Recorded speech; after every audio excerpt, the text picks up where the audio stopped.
Bill Pauly. I'm from Dubuque, Iowa, where I've lived for most of my life, with a few departures, one about 8 years in Galena, Illinois, and 2 years overseas in the Peace Corps in Sierra Leone, West Africa.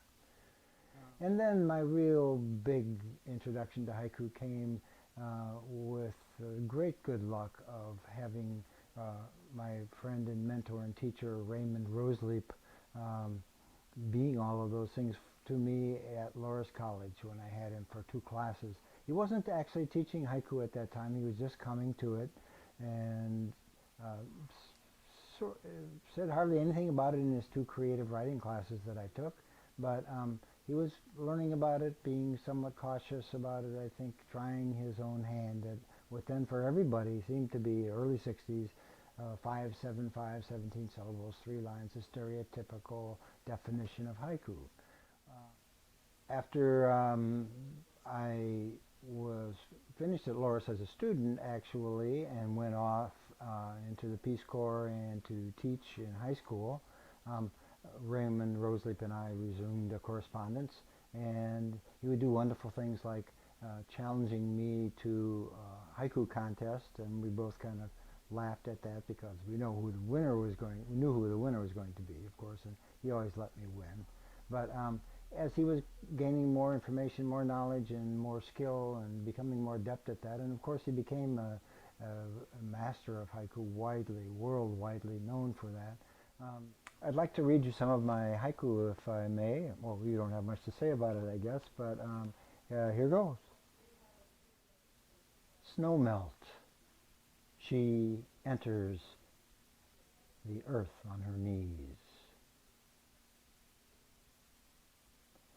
One of the things I prize in haiku is ambiguity, and I've had several people, though liking this, sort of saying, I'm not sure I quite understand how to read that, how to understand that. So, your turn now.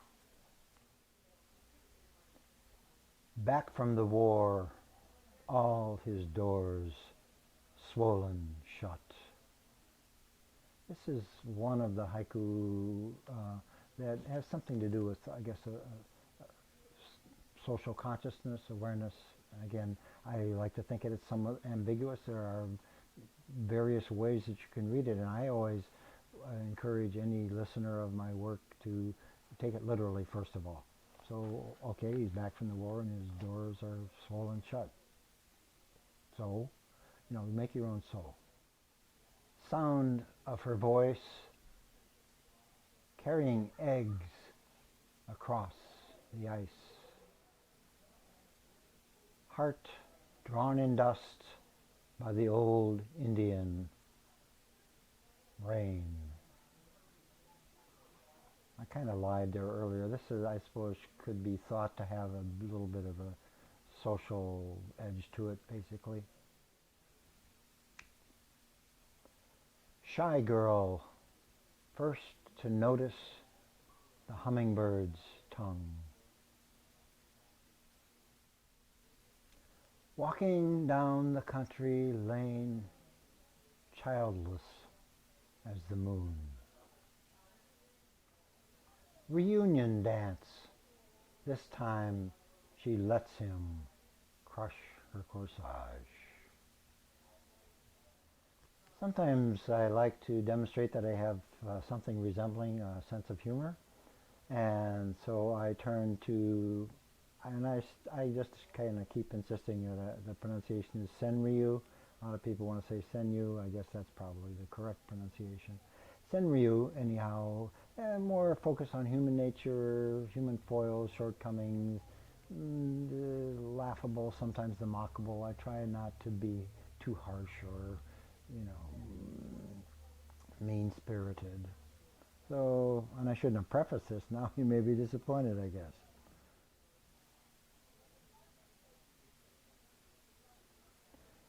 New bride, the squeak of her sweet corn being shucked.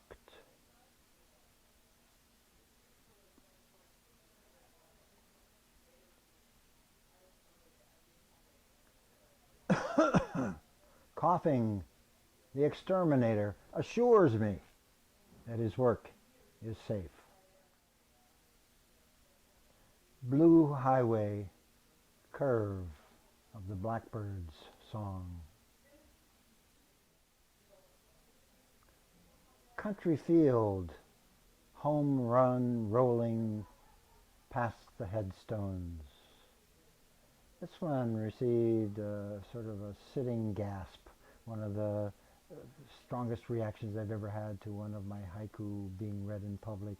It was in Chicago, I think I can't remember, but it was an international gathering of people, including some Japanese, who, as you may know, love both haiku and baseball, stereotypically speaking anyhow. Well, I read that, and I was blessed with a gasp from the audience, the Japanese contingent anyhow, and I said, thank you very much, thank you. All right. Honeycomb, everything she can't remember. Backwater children skating away from their shadows.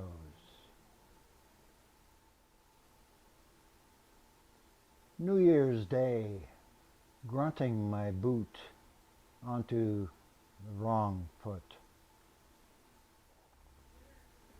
After the dentist, prying open the oyster.